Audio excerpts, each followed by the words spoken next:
É porque assim, Então, você está falando, 7% do PIB da Rússia está indo para defesa. nesse caso não é defesa, mas de fato Sim, tá. ataque, assim, mas a Sim. área militar, de Área fato. militar. Sim. O que significa, na prática, tirar dinheiro de coisas que, tipo, educação, igual você mencionou aí. Mas o Putin não é. Eu suponho que ele não é estúpido a ponto de não perceber o problema que ele está criando pro futuro. Ele deve perceber. Ou a cúpula, ou a galera dali consegue entender que eles estão criando um problema pro futuro. Então eles estão fazendo um cálculo que. Essa aposta que eles estão fazendo, se eles tiverem sucesso, meio que é irrelevante, assim, torna irrelevante o problema que vem depois. Olha, o poder está muito concentrado no Putin. O chanceler da Rússia não sabia da decisão do Putin de invadir a Ucrânia em 2022. Ele foi informado. Ou seja, tem aí uma situação um pouco diferente de outros países. Eu acompanho o Lavrov, o chanceler da Rússia, há muitos anos, porque eu trabalhei com países BRICS e isso me deu algum acesso à máquina russa. Eu tive diplomatas russos que eu conheço há uma década, que uma semana antes da invasão me olharam e falaram: cara, te garanto, a gente não vai invadir. Puta merda. Entendeu? Então, assim, ou os caras estão mentindo na minha cara. Só que assim, Ou o Putin é maluco mesmo. por que vai fazer isso? Porque uma semana depois eu escrevi pro cara e falei: como é assim? E aí o cara falou: olha, realmente mudou o cálculo e tal. Não acho que, assim, O que você achou da entrevista do Putin lá pro americano, cara? Então, é interessante que cada um tem aí seus interesses. O Tucker Carlson é trumpista. Sim. E tem aí Ele não tá interessado no assunto da Rússia mesmo. Ele quer utilizar a entrevista com o Vladimir Putin para enviar uma mensagem ao eleitorado que os Estados Unidos estão indo mal, que a Rússia não respeita o presidente dos Estados Unidos, etc. Então, ele tem uma agenda política interna, inclusive ele pode ser o vice do Trump. E aí a gente entra numa discussão, porque assim, o Putin com certeza não entrou ali para ajudar o Trump ou o Tucker, né? Não. Ele tem um objetivo com isso também. Inclusive, o Putin não está sendo entrevistado por nenhum dos meios principais ocidentais. E um cara relevante nos Estados Unidos viajar até Moscou, fazer essa entrevista, e o Putin meio que tratou o Tucker Carlson mal, entendeu? Meio que... Então ele internamente pode falar: olha esse cara aqui, fazendo essas perguntas bestas. Ele reclamou depois das perguntas simplistas e fáceis. Por quê? O Tucker Carlson não quis mesmo entrevistar o Vladimir Putin. Ele quis buscar formas de enfraquecer o Biden, né? Que eu diria, ele ou o J.D. Vance, que é um senador de Ohio e um autor muito interessante, um cara que também esteve em Munique. Os dois estão aí tentando se apresentar como possíveis candidatos a vice do Trump, que será o principal candidato nas eleições presidenciais em novembro. Mas eu acho que o Vladimir Putin, acima de tudo, sabe, ou na cabeça dele, o legado das lideranças russas, que, vamos combinar, a Rússia tem uma lógica imperial. A esquerda brasileira, às vezes, diz: não, a Rússia não existe imperialismo russo, porque parte da esquerda brasileira é tão anti-americana que só há imperialismo ocidental. Então, que obviamente é uma leitura muito seletiva da história, porque imperialismo é muito mais antigo do que o Ocidente. Ou seja, tinha muitos impérios antes do Ocidente. Tem os caras que nem sabem direito o que eles estão falando. A história ocidental é muito pequena. Se você olha, tem uma história pré-ocidental fascinante, né? E aí, claro, é cheio de império, né? E no outro dia foi interessante porque o Vladimir Putin, nessa entrevista do Tucker Carlson, ele disse: olha, ele justificou a ambição russa de retomar, de controlar a Ucrânia, dizendo que aquilo já no passado fez parte da Rússia. Então, o ex-presidente da Mongólia postou um mapa e disse: isso aqui tudo foi Mongólia no século XV. Vamos receber tudo de volta. Porque, obviamente... É um argumento de merda, né? Porque... né, eu sempre digo assim, a família da minha mãe vem de uma região chamada Alsácia, que antigamente era Alemanha, hoje é França. Então perderam tudo. A família do meu pai vem, o que antigamente era Alemanha, hoje é Polônia. Perderam tudo. e tiveram que abandonar suas terras em função das derrotas militares alemãs e chegaram no que hoje é a Alemanha sem nada. Então, o meu pior pesadelo de qualquer pessoa de descendência alemã é um dia um político alemão chegar e falar assim, Alsácia e Prússia, vamos retomar esses territórios para reestabelecer a glória antiga alemã. Isso é terrível, porque daí vai ter uma guerra sem todo mundo um monte de coisa, tem né? algum território, aí a Bolívia vai querer o Acre de volta. Enfim, aí você tem uma terceira guerra mundial permanente, porque tem muitos territórios que hoje são do fulano, mas tem 3 outros países querendo aquela terra de volta, né? A Polônia, algum tempo atrás, nem sequer existia, porque a metade era da Alemanha, a outra metade da Rússia. Então, na leitura do Vladimir Putin, ele quer entrar na história como o líder que vingou, que reverteu essa grande derrota geopolítica da União Soviética no início dos anos 90. E que sabe que o principal legado de lideranças russas é quanto território eles conseguiram agregar. E isso é um pensamento imperial clássico, né? Porque não há uma fronteira clara. O problema de qualquer império é que, diferentemente de um Estado-nação, nunca há clareza sobre onde está a fronteira. Porque se você sempre quer agregar mais território, então a Ucrânia pode ser, então, por que não metade da Polônia? Ou seja, não está claro, e o Putin, o que assusta muito os vizinhos, fala sempre do mundo russo, Ruski Mir. Ou seja, isso é um termo que inclui todas as pessoas que se consideram russos e que falam russo. Só que tem um monte de russo nos Bálticos. Então, os governos dos países bálticos estão tipo... Com essa justificativa, a Rússia pode invadir vários outros países, né? Então, isso é muito complicado, porque, por exemplo, em Alsácia, tem muita gente falando alemão, só que eles são franceses, porque a Alemanha aceitou, né, que aquilo não faz mais parte da Alemanha. Eu espero que nunca mais queira ocupar esse território novamente. Então, eu acho que o cálculo do Putin não é o estado da economia a curto prazo. Ele pensa mais de longo prazo. E tem um episódio muito interessante de um historiador que ele é um tipo um Igor russo. Um cara Quem é que o nome dele, inclusive, pode ser Igor, né? Mas ele foi professor, historiador, e começou a ter um programa... eu acho que foi rádio, não foi podcast, mas se tornou assim uma personagem popular para falar sobre a história mundial, etc. E um dia o Vladimir Putin chamou esse cara para uma conversa, né, um diálogo com intelectuais, e perguntou assim, isso foi antes de 2014, e perguntou assim, o que os historiadores dirão de mim, sobre mim, daqui a 20, 30 anos?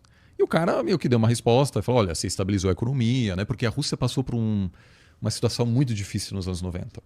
Então, realmente, para a população russa, o colapso da União Soviética foi muito traumática, assim. Foi muito ruim porque tinha uma estabilidade total. A nível baixo, era um país socialista, mas não tinha desemprego. Porque, na dúvida, se você simplesmente produzia algum produto que não servia para nada, né? Que era um modelo que não era competitivo, muito menos competitivo do que os Estados Unidos na época, mas vamos dizer, tinha uma transformação dupla de um sistema socialista para um sistema capitalista e de um sistema autoritário para uma democracia, e aquilo fez com que hoje os russos associam democracia ao caos. E os anos 90 foi um caos total. Mas estamos falando de uma faixa de idade específica? Tipo, os mais jovens, os 20, eu diria assim, e eu vivi isso de perto depois da reunificação alemã. Pessoas com menos de 40 conseguem se adaptar. Mas quem viveu no socialismo até os 40 anos de idade, no mundo capitalista não vai conseguir, porque a forma como trabalha, simplesmente é muito difícil ser competitivo num mercado capitalista se você, os primeiros 20 anos da sua carreira, trabalhou num ambiente que é muito diferente.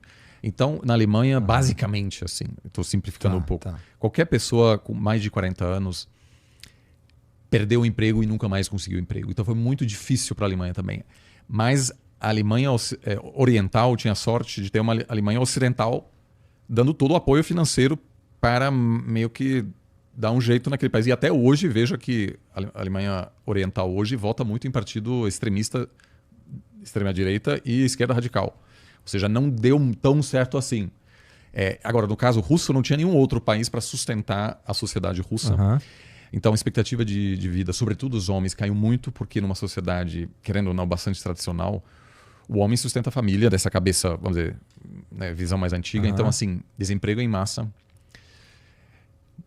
taxa de suicídio explodiu, alcoolismo, grandes problemas nesse sentido e, obviamente, sobretudo os mais velhos não conseguiram se adaptar a um sistema capitalista feroz, porque inicialmente não tinha sistema de seguro-saúde, não tinha sistema previdenciário funcional. Aham. Então a Rússia virou uma espécie de capitalismo selvagem, um pouco como a Venezuela hoje, que o Estado é tão fraco que Caracas virou, assim, por incrível que pareça, a festa dos capitalistas, cheio de Ferrari, etc., porque o Estado sumiu, o Estado colapsou, tudo em dólar. Não tem mais nenhuma... O Estado perdeu a capacidade de regulamentar a economia venezuelana e, do mesmo jeito, a Rússia pós-colapso, para aqueles que tinham contatos políticos, compraram grandes empresas que foram privatizadas a preço de banana Aham. e se tornaram os grandes oligarcas. Aham. Então a sociedade, a transição russa deu muito errado, tanto para o capitalismo quanto para a democracia. E naquela época havia essa ilusão da terapia de choque e dizer assim, quanto mais rápido essa transição melhor. Só que não dá. Assim, Os caras nem sabiam fazer, foi né? terrível, assim, foi terrível. Então, todo o poder econômico concentrou-se perto do poder político. Por isso que a gente fala de oligarcas, que são pessoas que dominam alguns setores, mas eles dependem do poder político. E o Putin hoje controla a maioria desses oligarcas. Então, o Yeltsin, o primeiro presidente dessa Rússia pós-socialista, foi um alcoólatra que virou uma piada nacional e uma grande vergonha, porque a Rússia foi uma grande potência. E tem um vídeo notório hoje que o Yeltsin encontra com Bill Clinton dos Estados Unidos e está claramente alterado, assim, né? Tá rindo das suas próprias piadas, etc. E o Clinton não consegue se controlar durante essa conferência de imprensa. E aquilo virou uma coisa muito engraçada para os americanos, mas na Rússia as pessoas disseram, olha, isso aqui é terrível, assim. E o Gorbachev, que liderou essa transição, também é visto hoje como um líder muito fraco.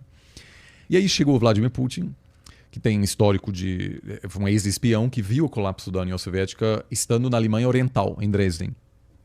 E viu ao redor dele todo mundo festejando, né? Eu fui, quando o mundo caiu, a gente foi para Berlim e viu a sociedade, as pessoas saindo às ruas para dançar, etc.